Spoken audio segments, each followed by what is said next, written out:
Next இதனோட continuity பார்ப்போம் ரைட்டா. Coulomb's law has same structure as Newton's law அப்படின்றான். அப்போ இந்த கூலும்ஸ் லா கூலும் விதி, இன்னொரு இடத்துல நியூட்டன் விதி, ரெண்டு விதியை கம்பேர் பண்ணி பார்க்கணும். அப்போது நல்லா பார்த்துக்கோங்க, ரெண்டையும் கம்பேர் பண்ணுறான். அப்போ கூலும் விதி, கூலும் விதினால என்னது, ரெண்டு சார்ஜ், ரெண்டு புள்ளிகள் இருக்கும், ரெண்டுலேயுமே சார்ஜ் இருக்கும், நியூட்ரல் கிடையாது. அப்போ அது ரெண்டு சார்ஜுகளுக்கு நடுவில் உண்டாகும் ஒரு ஃபோர்ஸ், ஒரு விசை, அது ரிப்பலாகவும் இருக்கலாம், இல்லை அட்ராக்ஷனாகவும் இருக்கலாம் ரைட்டா. இதுதான் கூலும் விதி. இவ்வளோ சிம்பிள். கூலும் விதி என்ன சொல்லுது, ரெண்டு சார்ஜ் புள்ளிகள், சார்ஜ்னா அது நெகட்டிவ் சார்ஜாக இருக்கலாம், பாசிட்டிவ் சார்ஜுக்கு நடுவில் உண்டாகக்கூடிய ஒரு விசை, அதில் மீடியம் இருக்கும் ரைட்டா. மீடியம் எப்படி, அதை எப்சிலான் 0 வேக்கம் மீடியம், அதை வேறு ஏதாவது மீடியம் இருந்ததுன்னா இருக்கலாம் ரைட்டா. ரிலேட்டிவ் மீடியம், அது ரிலேட்டிவ் மீடியம் எப்படின்னு பார்ப்பேன், ஆனால் கம்பேர் பண்ணணும். ஒரு மீடியத்தை வேக்கம் மீடியத்தோடு கம்பேர் பண்ணணும், தான் ரிலேட்டிவ் மீடியம் கிடைக்கும் ரைட்டா. அப்போது நல்லா கவனிங்க. இப்போ கூலும் லா எது கூட கம்பேர் பண்ணி, நியூட்டன்ஸ் லா, நியூட்டன் விதிமுறைகள் 1 2 3, நியூட்டனில் 3 விதி இருக்கு இல்லையா, அது கூட கம்பேர் பண்ணுறான். Coulomb law has same structure as Newton's law of gravitation ரைட்டா. அதாவது நியூட்டன் விதிமுறை எதில், கிராவிடேஷன்னா புவியீர்ப்பு சக்தியில் நியூட்டன் விதிமுறை ரைட்டா. அது மாதிரி தான் இது இருக்குது, கூலும் லா இருக்குது, ஆனால் சற்று மாறுபட்டு இருக்கும் ரைட்டா, சற்று மாறுபட்டு இருக்கும். அது எப்படின்னு பார்ப்போம். அதான் மேலே எழுதுங்க, கூலும் லா இருக்கிறது, சேம் ஸ்ட்ரக்சர், அதே அமைப்பை தான் கொண்டிருக்கிறது. இதே அமைப்பை கூலும் லா கொண்டிருக்கிறது as Newton's law of gravitation. அதாவது புவியீர்ப்பில் நியூட்டன் விதிமுறை என்ன சொல்லுகிறதோ அதேமாரி தான் இது அமைப்பை கொண்டிருக்கிறது. ஆனால் இந்த டீப்பாக போனால் கொஞ்சம் மாறுபட்டிருக்கும். Both are inversely proportional to the square of the distance between the particle அப்படின்றான். இந்த ரெண்டு விதிமுறையிலையும், கூலும் லாலையும் நியூட்டன் லாலையும் இன்வெர்ஸ்லி ப்ரொபோர்ஷனலாக இருக்கிறது.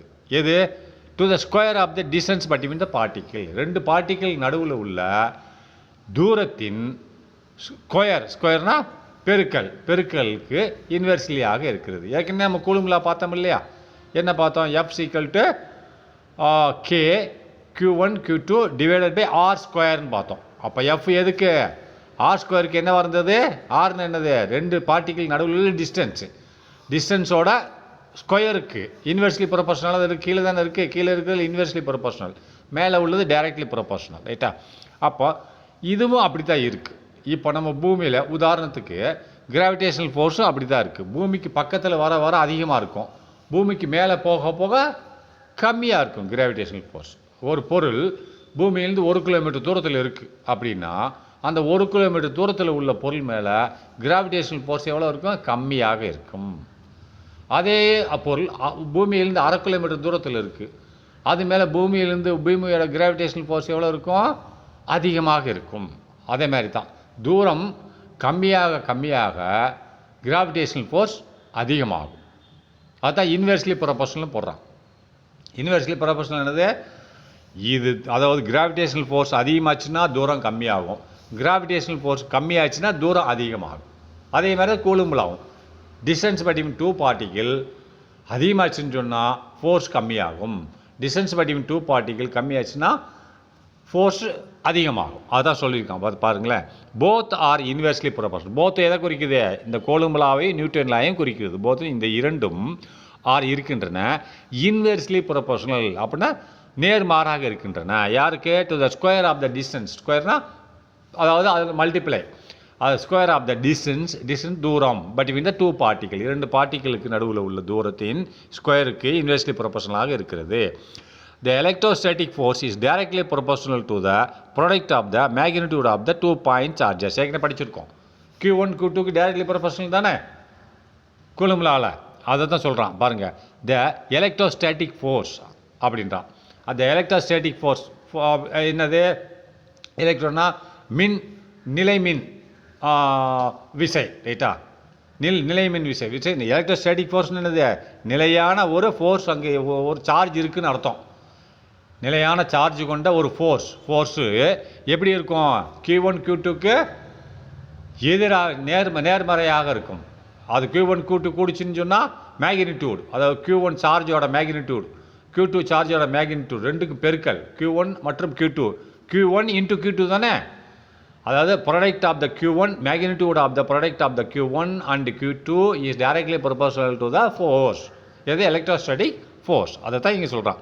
த எலக்ட்ரோஸ்டாட்டிக் ஃபோர்ஸ் இருக்கிறது எவர் இஸ் டைரக்ட்லி ப்ரொபோர்ஷனல், நேர் விகிதாச்சாரத்தில் இருக்கிறது. எதுக்கு? டு த ப்ராடக்ட், அதாவது Q1 இன்ட்டு Q2 ப்ராடக்ட், அந்த பெருக்கலுக்கு ஆஃப் த மேக்னிடியூட் அளவு. Q1 அளவு மற்றும் Q1 அளவு கூடிச்சுன்னா ஃபோர்ஸ் அதிகமாகும். அப்போ magnitude of the 2 point charges, Q1 point charge and Q2 point charges. And gravitational force, and gravitational ஃபோர்ஸில் அப்படி தான் இருக்குது. ரைட்டா? கிராவிடேஷனல் ஃபோர்ஸ்லேயே அப்படி தான் இருக்கும். எப்படி இருக்கும்? அதோட பெருசு. இப்போ ஒரு பொருள் ஆப்பிள் மேலே இருக்குது, ஒரு 10 மீட்டர் தூரத்தில் ஆப்பிள் இருக்குது, அதை நான் மரத்துலேருந்து விட்டுடுறேன், அது கீழே விழுகிறதுக்கு 1 நிமிஷம் ஆகுது. அதே 10 மீட்டர் தூரத்தில் ஒரு 50 கிலோ கல்லை வைக்கிறேன், விட்டுடுறேன், அது வர்றதுக்கு 1/2 நிமிஷம் தான் ஆகும். ஏன்னா அது வெயிட் ஜாஸ்தி இல்லையா? வெயிட் ஜாஸ்தியா? அதே இது ஒரு ரப்பர், ஒரு பஞ்சை கொட்டையை 10 மீட்டர் தூரத்தில் வைக்கிறேன், அது மெல்ல விழுகும். ஏன்னா வெயிட் ரொம்ப கம்மி. அதைத்தான் சொல்கிறான். மேக்னிடியூட் அளவு. ரைட்டா? அளவு அதிகமாக ஃபோர்ஸ் அதிகமாகும். அது நியூட்டன், அது கிராவிடேஷனல் ஃபோர்ஸாக இருந்தாலும் சரி, கொலும் ஃபோர்ஸாக இருந்தாலும் சரி. ரைட்டா? அதுதான் சொல்கிறான்.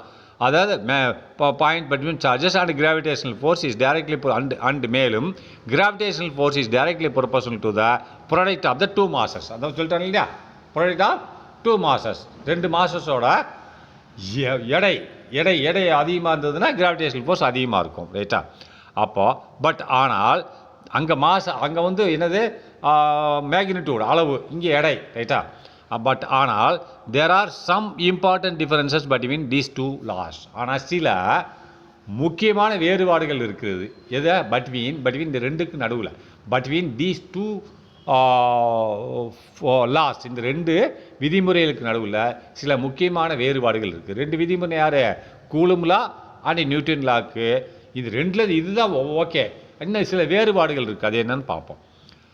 த gravitational force between 2 masses is always attractive, but அந்த கிராவிடேஷனல் ஃபோர்ஸில் வந்து, கிராவிடேஷனல் ஃபோர்ஸ் என்னது? 2 பொருளுக்கு நடுவில் மாஸ் அதிகமாக இருந்ததுன்னா கிராவிடேஷனல் ஃபோர்ஸ் அதிகமாக இருக்கும். ரைட்டா? அதாவது த கிராவிடேஷனல் ஃபோர்ஸ் பிட்வீன் 2 masses, 2 எடை கொண்ட பொருள்களுக்கு நடுவில் உள்ள gravitational force is always attractive. அது இழுக்கத்தான் செய்யும். ரிப்பல்ஸ் பண்ணுமா? கிராவிடேஷனல் ஃபோர்ஸ் வந்து எப்பயுமே ரிப்பல்ஸ் பண்ணாது.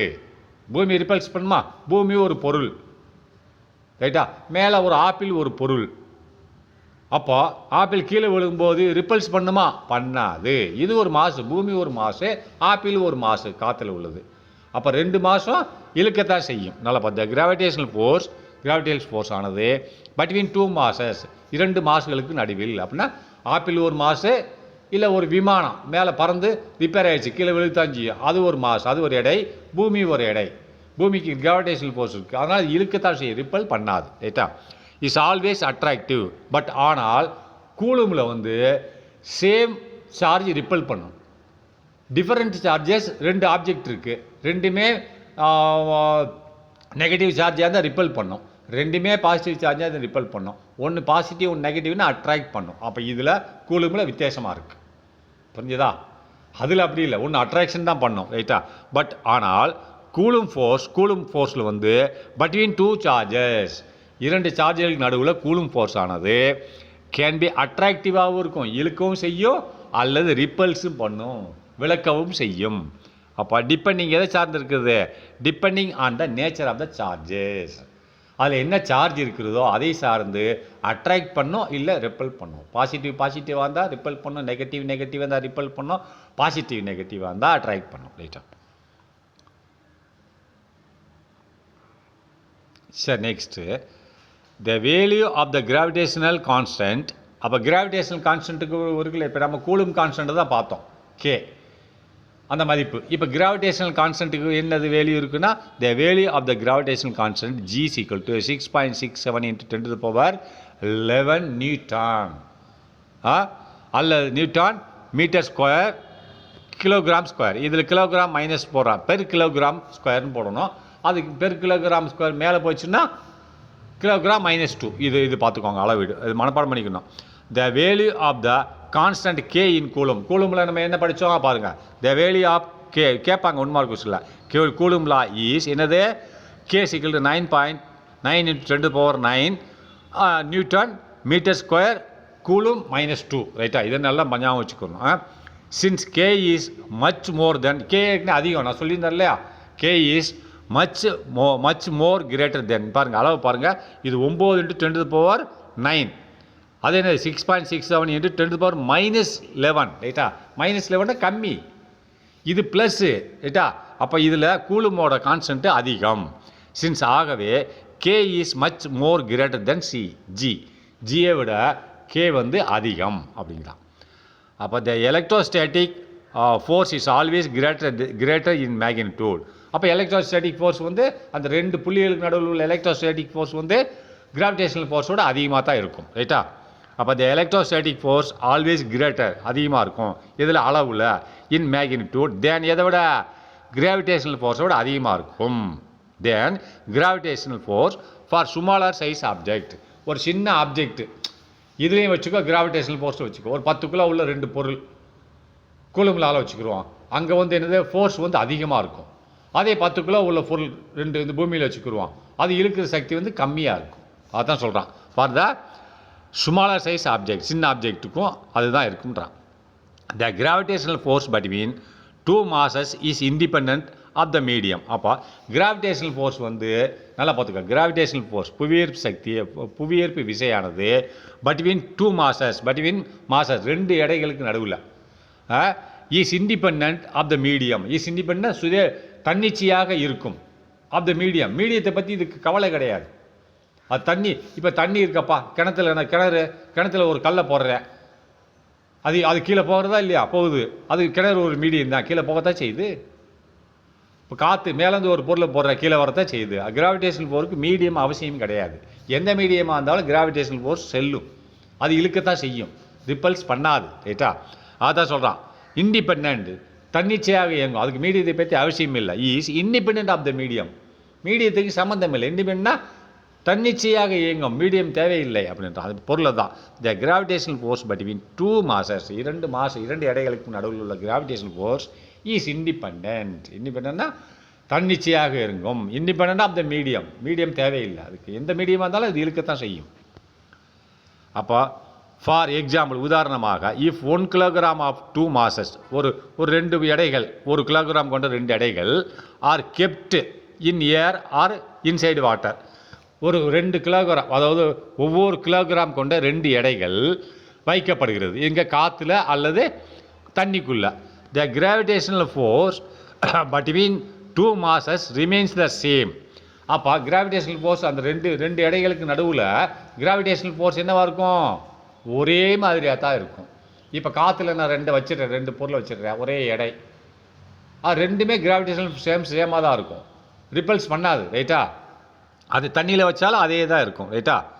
அப்போ 2 masses ரிமைன்ஸ் சேம். அப்போ but the electrostatic force between the 2 charges, இங்கே சார்ஜஸ், அங்கே மாஸ். கிராவிடேஷனல் ஃபோர்ஸ் மாஸ் எடை, இங்கே சார்ஜஸ். பட் ஆனால் electric static force between 2 charges, 2 point charges depends on the, எதை டிபெண்ட் பண்ணியிருக்கோம்? Nature of the medium. மீடியத்தை depend பண்ணியிருக்கோம். ஏன்னா நம்ம எப்சிலோன் 0ன்றமில்ல, வேக்கம் மீடியமாக இருந்துச்சுன்னு சொன்னால் வேகமாக போகும் ஃபோர்ஸு. அதேமாரி வேறு மீடியம், தண்ணி மீடியமாக இருந்தால் தான் மெல்ல போகும், ஃபோர்ஸ் கம்மியாகும். சொல்லியிருந்தோம் இல்லையா? Depend upon the medium in which, அதில் the 2 charges are kept at rest. 2 சார்ஜும் ரெஸ்ட்டில் தானே இருக்கும். இது மூமெண்ட்டு கிடையாது. மூமெண்ட்டுன்றது electromagnetic field. Right, okay. அப்போ நெக்ஸ்ட் 7வது, the force on the charge Q1 charge உள்ள force excited by the point Q2 is given by. முதல்ல என்ன பண்ணோம்? Q1 ஃபோர்ஸ் வந்து Q2 மேலே எக்ஸைட் பண்ணோம், ஃபோர்ஸை செலுத்தும். Q1 தானே ஃபோர்ஸை செலுத்துது Q2வில். ஆனால் இப்போ மாற்றி சொல்கிறான், Q2 வந்து Q1 மேலே செலுத்துதுன்றான். த ஃபோர்ஸ் ஆன் Q1, அப்போ Q1 மேலே ஃபோர்ஸ் உண்டாக்கப்படுகிறது. The force on the charge Q1 பாயிண்டில் உள்ள சார்ஜ் மேலே உண்டாக்கப்படக்கூடிய ஃபோர்ஸ் எக்ஸைட்டட் உண்டாக்கப்படக்கூடிய ஃபோர்ஸ் யாரால் உண்டாக்கப்படுது? By point charge Q2. Q2வால் உண்டாக்கப்படக்கூடிய சார்ஜ் எது மேலே Q1 மேலே இஸ் கிவன் பை முதல்ல என்ன பண்ணால் Q2 மேலே Q1 உண்டாக்குது சார்ஜ். இப்போ Q1 மேலே Q2 உண்டாக்குற சார்ஜ் மாற்றி போட்டக்கூடாது.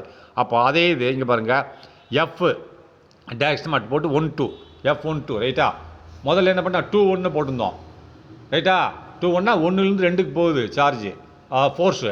இப்போ F12னா என்னது 2லேருந்து 1க்கு வருது. 2ஆம் நம்பர் சார்ஜிலேருந்து 1ஆம் நம்பர் சார்ஜுக்கு ஃபோர்ஸ் போகுது ரைட்டா. அது என்னது கே சீக்கிரம் என்னது கே என்ன மாறிலி. அது என்னது கூலும் மாறிலி இல்லை ப்ரொபோஷனல் கான்ஸ்டன்ட். அதுக்கு என்ன இது கே சீக்கிரம் 1/4πε0 ரைட்டா. அடுத்து next Q1 Q2 by R² and R hat 21. இதை மட்டும் அப்படியே இருக்கும் ரைட்டா. R hat 21 21 ஏன் போட்டிருக்கான் 2லேருந்து 1க்கு வருகிறது ரைட்டா. 2லேருந்து 1க்கு வருகிறது திசை ரைட்டா. அதுதான் இப்படி எழுதியிருக்கான். அப்போ இதை நீங்கள் எப்படி எழுதலாம் here R cap 21 is the unit vector from சார்ஜிலேருந்து Q2லேருந்து Q1க்கு வருது ரைட்டா. அங்கே R hat 12 போட்டிருந்தோம். அப்போ இது ரிவர்ஸ் டைரக்ஷன் நல்லா பார்த்துக்கோ. முதல்ல உள்ளது என்னது 1லேருந்து 2க்கு போச்சு R hat 21. R hat 21 வந்து எப்படி இருக்குது இப்போ is equal to minus R hat 12 reverse direction தானே. அதனால தான் மைனஸ் போட்டான். புரியுதா பார்த்து எழுதிக்கணும். சரி அடுத்து இங்கே பாருங்க இங்கே வாங்க இது ஃபார்முலாவில் பாருங்கள். அதாவது ஃபோர்ஸ் F 1லேருந்து 2லேருந்து 1க்கு போகுது. இது 2ஆம் நம்பர்லேருந்து 1ஆம் நம்பருக்கு ஃபோர்ஸ் போகுது ரைட்டா. அப்போ இந்த formula 1/4πε0 Q1 Q2 by R². இங்கே என்னது 2லேருந்து 1க்கு போகுது. 1லேருந்து 2க்கு போனால் தான் R cap 12 ரைட்டா. R cap 12ன்னு போடுவான். இப்போ என்ன பண்ணுறான் 2லேருந்து 1க்கு வருது அப்படின்னா மைனஸ் R cap 12ன்னு போட்டிருக்கான். இங்கே வாங்க இதில் என்ன பண்ணியிருக்கான் பாருங்கள் R cap 21 போட்டிருக்கான். ஹியர் R cap 21 போட்டிருக்கான். ஆனால் R cap 21 கிடையாது. இது R cap 12 தான் வரும். R cap 21 அந்த R cap 21 வந்து நம்ம எப்படி எழுதணும்னு சொன்னால் இது கொஞ்சம் டவுட்டில் இருக்குது. என்ன R cap 21 இது unit vector forms charge okay. R cap 21 is equal to R cap minus R cap 12. இது R cap 21 நம்ம எப்படி எழுதலாம் மைனஸ் ஏன்னா மைனஸ் டைரக்ஷன் தானே மைனஸ் R12ன்னு சொல்கிறான் ரைட்டா. அப்போ இங்கே இந்த ஃபார்முலா சப்ஸ்டியூட் பண்ணுங்கள். மைனஸ் அது R21 2ஆவதுலேருந்து தானே 1ஆவதுக்கு போகுது. அங்கே என்ன பண்ணியிருக்கான் அந்த இதை அப்படியே சப்ஸ்டியூட் பண்ணுங்கள். இந்த இருக்கு இல்லையா R21 அப்போ அதான் 2ன்றது என்னது R cap 21 போடுறான்.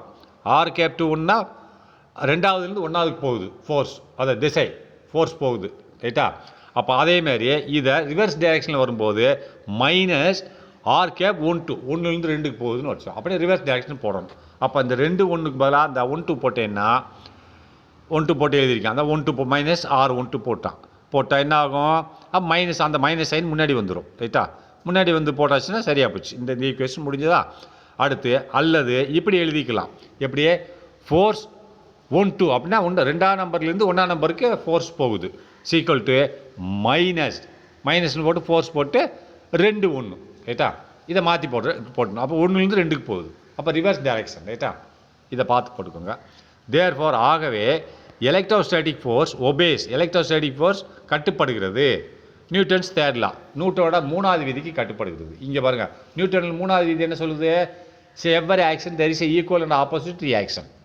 ஃபார் எவ்வரி ஆக்ஷன் ஒவ்வொரு செயல்பாட்டுக்கும் ஈக்குவல் அண்ட் ஆப்போசிட் சமமான மற்றும் எதிர்ப்பதமாக ஒரு செயல்பாடுகள் உள்ளது. இந்த பந்தை வந்து செவத்தில் எறிகிறேன் எவ்வளோ வேகமாக எறியணும் அவ்வளோ வேகமாக திரும்பி வரும். அதை தான் அவன் சொல்கிறான் எதிர்த்து. இது வந்து F12 அப்படின்னா 2ஆவதுலேருந்து 1ஆவதுக்கு ஃபோர்ஸு இருக்கிறது.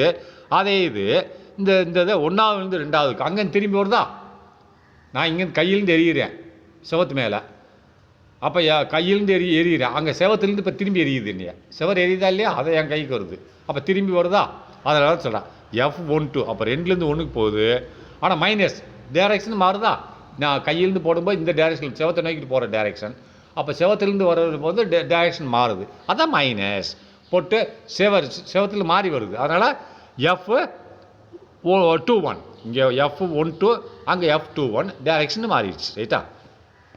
அப்போ நியூட்டன்ஸ் தேர்ட் லாக்கு இது கட்டுப்படுகிறது. ஹேங் ஆகுது ஃபோன் ரொம்ப நேரம் தான். சரி, தேர்ஃபோர் ஆகவே என்ன ஆகவே தி எலக்ட்ரோஸ்டாட்டிக் ஃபோர்ஸ் ஒபேஸ். சரி,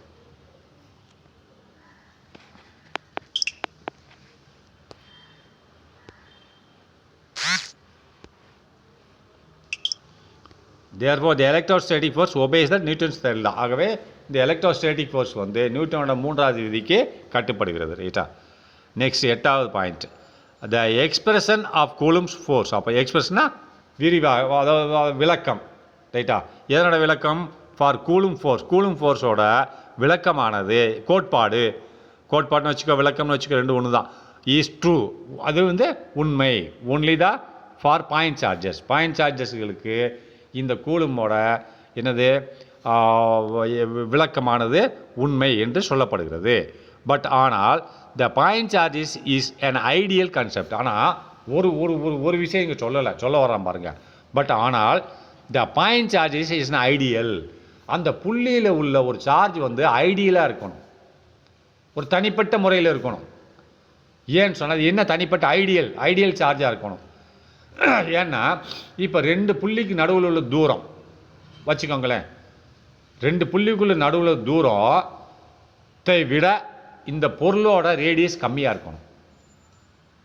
ஒரு பொருள், ஒரு புள்ளி, அந்த புள்ளியோட ரேடியஸு ஆரம், இன்னொரு புள்ளி அதனோட ஆரம். அப்போ அந்த ரெண்டு ஆரம் வந்து 10ன்னு வச்சுக்கிறோமே. எது?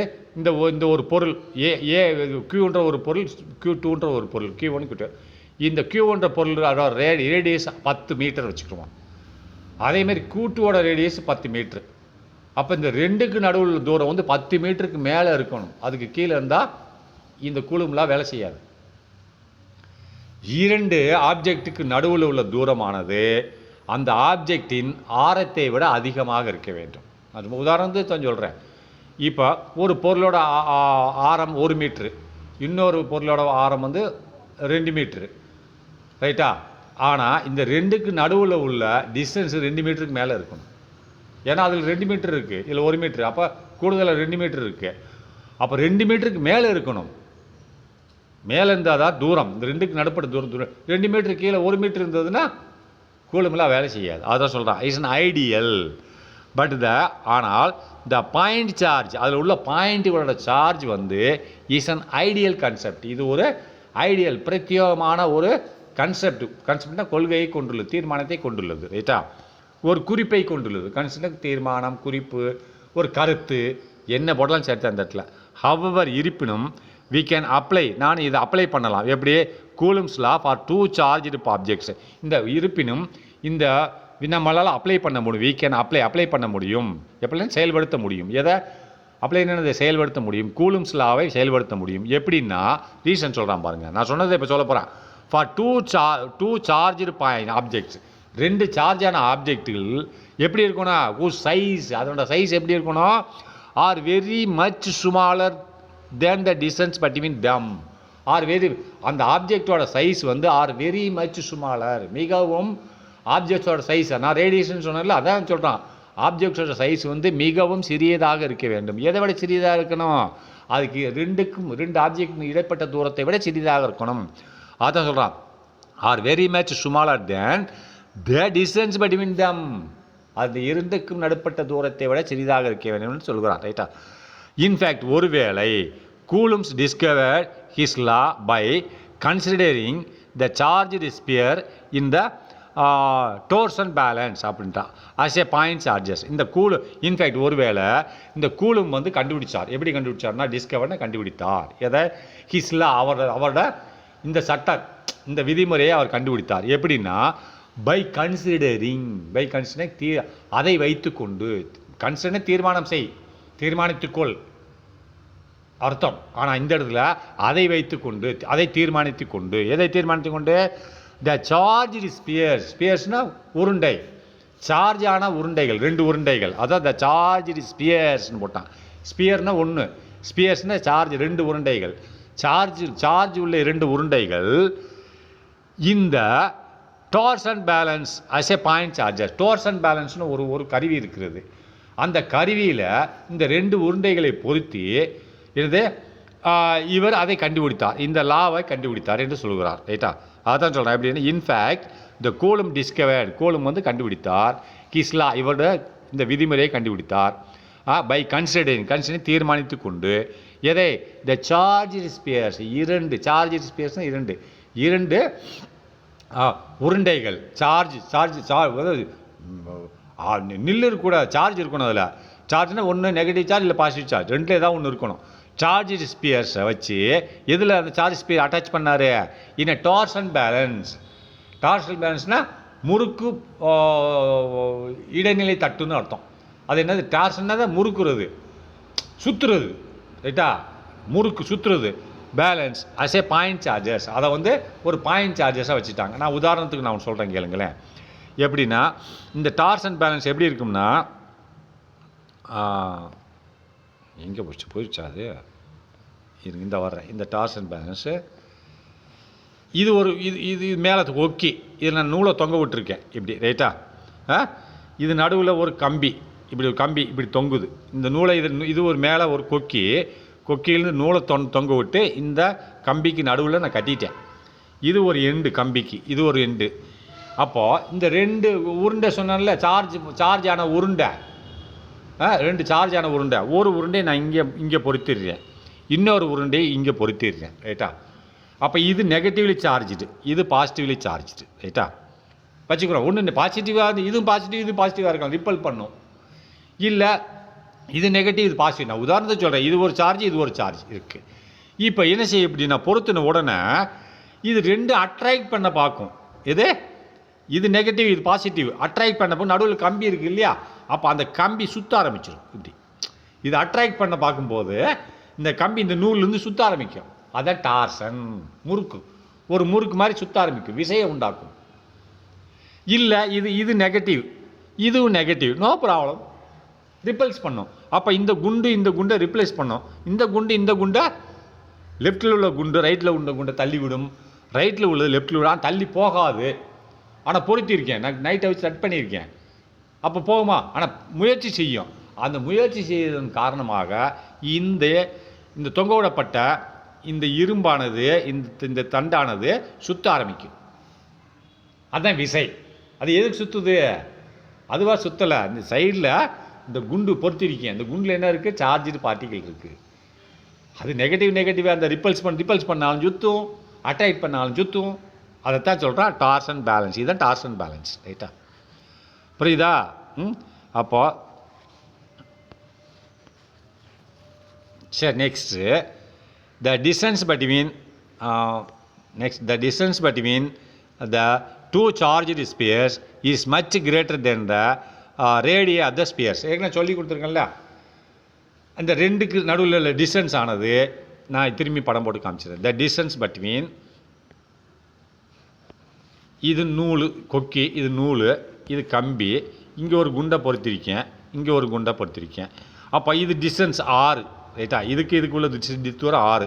இதைத்தான் சொல்கிறான். த distance between the 2 charged Spears, இந்த 2 சார்ஜ், இது ஒரு சார்ஜ்டு ஸ்பியர், இது ஒரு சார்ஜ்டு ஸ்பியர். அப்போ இந்த 2க்கு நடுவில் உள்ள தூரமானது இஸ் மச் கிரேட்டர் தென், அதிகமாக இருக்க வேண்டும். எதை விட அதிகமாக இருக்க வேண்டும்? தென் த ரேடியை ஆஃப் த ஸ்பியர். இதனோட ரேடியஸ், இந்த பொருளோட ரேடியஸ்னா ஆரம். இந்த பொருள் இவ்வளவு ஒரு குண்டாக இருக்குன்னு வச்சுக்கிறோமே, இது ரேடியஸ்னா சென்டர்லேருந்து இவ்வளவு. ரைட்டா? இல்லை இது வந்து 1 மீட்டர்னு வச்சுக்கிறோமே, அப்போ இந்த ரேடியஸ் ஏதாவது ரேடியஸுக்கு விட அதிகமாக இருக்கணும். இது 1, இது 2ன்னா அப்போ 2 விட அதிகமாக இருக்கணும். எது ரேடியஸ் கூட இருக்கோ அதை விட இந்த டிஸ்டன்ஸ் அதிகமாக இருக்கணும். அதை is much greater than the radius of the spheres. Radii of the ஸ்பியர்ஸ்னால் அந்த ஸ்பியர்களோட ரேடியை விட இந்த தூரம் அதிகமாக இருக்கும். அப்போ ஒரு ஸ்பியரோட ரேடியை, 2வது ரேடியை, இந்த 2 ரேடியில் எந்த ரேடியை அதிகமாக இருக்கோ அதை விட அதிகமாக இருக்கணும். ரைட்டா? இதுதான் இந்த கணக்கு முடிஞ்சிச்சு. ஓகே.